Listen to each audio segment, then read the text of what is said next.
laying a firm foundation for our country. So tukaze mshipi, Salasia.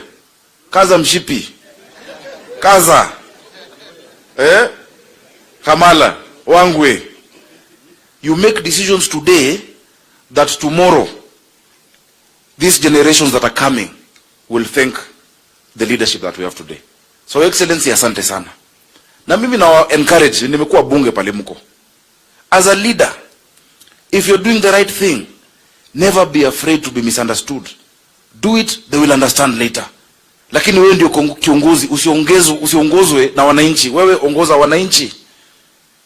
I am grateful that we have a steady captain. President Ruto is steady. Wakati ulisema tubadilisha fertilizer, wakulima walipiga kelele. Wamezoea gani? DAP. Ukasema hapana.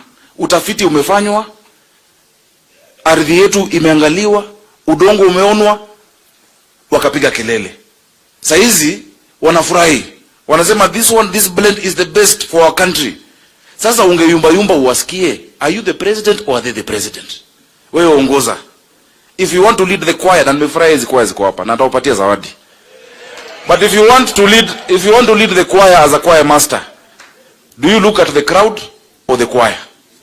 You must turn your back on the congregation and lead us as the president of the Republic of Kenya. So mimi nakushukuru. Ya mwisho, wananchi wa Kenya, we need to care for each other. Let us think about each other. We've become too competitive.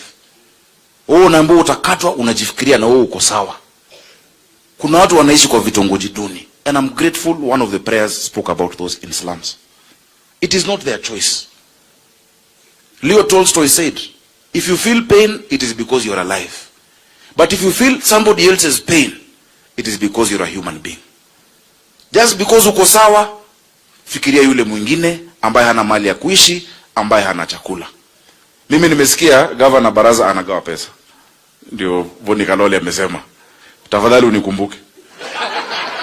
Pia sisi Nairobi utugawieko kidogo. Na wapenda sana,